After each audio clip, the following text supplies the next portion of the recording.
3, 2, 1. Well, what's going on, everybody? It's RayD-TCG coming back at you with another video in the Locals Deck Profile series. And here we are, all the way from Utah. Joining us is Collin. Collin, welcome back to South Carolina, buddy. What's up, Ray? Well, he got second place tonight, so I've given him the honor and privilege of showing him what kind of spice he's been cooking up. So, Collin, can you tell us what exactly you played tonight? I cannot, because I cannot explain it. Oh, well, you know, sometimes in life it's better to show things than to tell. That's so fair. Let's see here. Well, I guess the best way to describe it is Primite, Horus, 6 Samurai, Fiendsmith. Wow, that's quite a mouthful, not gonna lie. It really is. That is why I don't know how to explain it.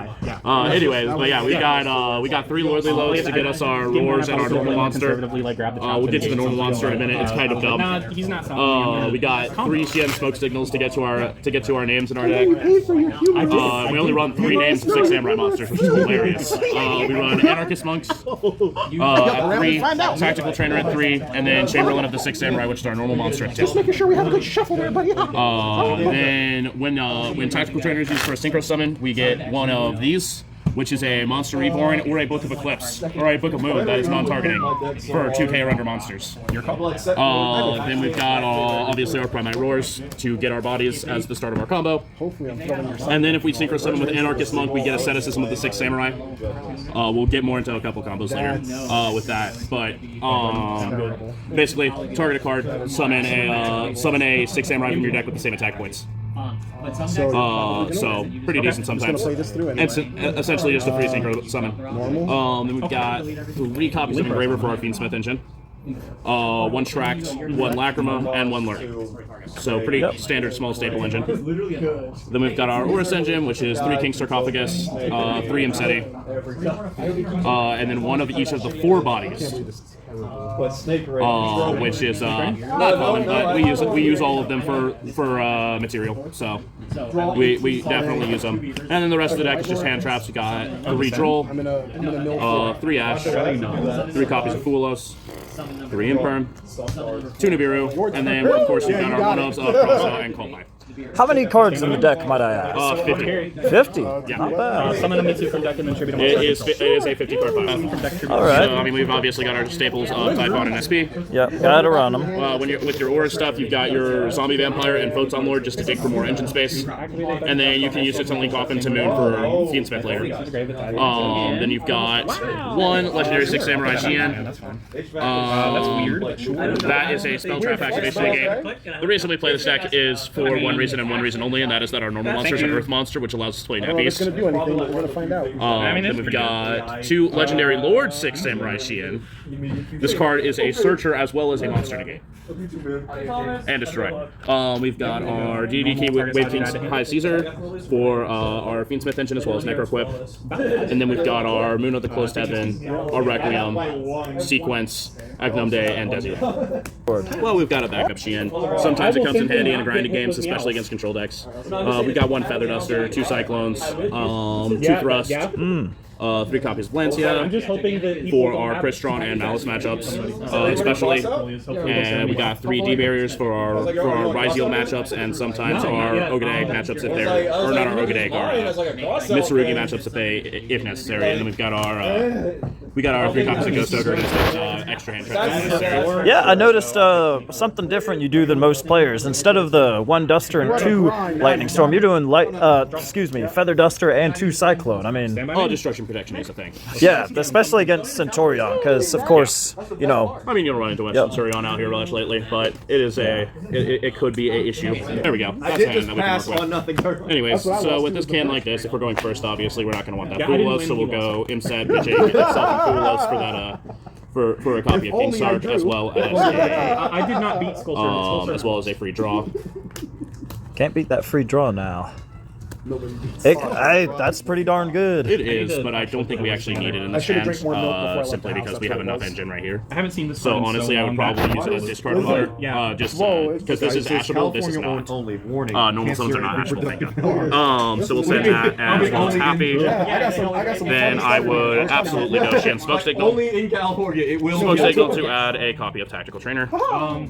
I mean, it can Then make we would me sterile. go I'm normal. sterile. Then use this to special, and now we are playing our legendary 6GN, which would be Chainlink 1. Chainlink 2 would be Anarchist Monk to add our spell. And the best part about the situation is Anarchist Monk also has another funny ability. When it's used for synchro, it piles on the ability of all my opponent's monsters are reduced by 1 level while he's face up on the field as an additional effect to his normal effect. So it's very good, like anti-Ryzial. Yes, as well as it's not impossible for Crystron players, but it does make it a lot harder, and they have to make it a lot harder. This is cool. It stops things like Infinity from the Crystron matchup. So then we would special this guy, go asceticism target, and then we go. Okay. It's the best card you'll get tonight out of any of those O2S. And then we'll go Chamberlain again. Synchro for 5. Depending on the matchup, we're going to go either Nap Beast or this. If we're trying to go for a more controlling board and we're going in blind, we're probably going to go for Xian. Just because it's a free body. And then we'll use the Tactical Trainer effect as well. And that's that's also spell trap negates, right? It is. And then that's the monster. Yes. So It gets very confusing. But we'll add double assault to our hand here. Then we would obviously want to go probably. We'll go Happy Imset. yeah. We'll link 2 of these guys into a moon. We'll go moon Yep. into Requiem. Pretty much. Full Fiendsmith combo. Full So we'll go Fiendsmith combo, baby. Lacrima into Sending Engraver. When I go first, I usually don't. Unless my matchup is Crystron, I'm not going Desiree at all. The only reason for that is because it is a. There's just no point. And then we'll go into our Necroquip, and then this in our Necroquip into DDD Wave King High Caesar. Yeah, this looks great. Then, honestly, since we have normal summoned, and we have special summoned our Tactical Trainer, so there's not a lot we want to do here besides. Well, have we special summoned a Tactical Trainer? Yes, we have. We did special summon a Tactical Trainer, so we have normal summon and we have summoned our Tactical Trainer. So at that point, we would go King Stark. I would honestly pitch Double Strike here. The only reason I would do that is so I can send another copy of. Or not Double Strike, honestly. I would probably send Tactical Trainer. And then I would go dump this guy into Fiendsmith, and then I would dump this guy into an additional card into the 4th and final Horus number, which is our Duamateth. And then we would probably want to summon out both of these guys, and then this is where the toss-up happens of am I going to be greedy or am I going to hit something? And I think we're going to be a little greedy here. We're going to go into Zombie Vampire. He's not supposed to be up here. He's supposed to be down here. But anyways, we're going to go into him. We're gonna mill 4. Seeing as we got Tactical Trainer here, we are honestly probably just going to special summon this Insetti though. And the only reason for that is because now we're just going to link 2 into SP and pass on that. Yeah, that's a pretty solid end board right there. No, obviously this end board has a couple of caveats. This can obviously just end as a Nap Beast. This can end as a Desiree as well. Or you can go, rather than go that Zombie Vampire route to get the free SP, you can use these 2 into Photon Lord as a different end board piece. So like this one, you can. So like rather than that, you can go here. Rather than that, you can go this, and then rather than that, you can go this. Yeah, man. Just depending on what your feel is and what you're thinking you're going to go up against here. Very interesting deck. Seems like it's got a lot of. Seems like it doesn't have a whole lot of choke points that can be hit. Seems like you can kind of. A lot of choke points that can be hit, but then you start another. That's what I'm saying. Your deck is flexible. It feels like it can kind of pivot if it gets hit in certain spots. Yep. Yes, that's why, because the Horus engine, the Horus engine is something I'm going to go on, obviously, if I get trolled. And the Fiendsmith engine is something we're going to hit regardless, and then the 6 Samurai engine is something we're going to go in if we draw it. Mm-hmm. Well, Collin, before we end this video and before I ask you for shoutouts, let me just tell you, I'm glad we're not doing this deck profile at a Waffle House at 11 a.m. this time. It was 2:30 in the morning. It wasn't that bad. Close enough. But anyways, before we close out this video, do you have any shoutouts you'd like to give?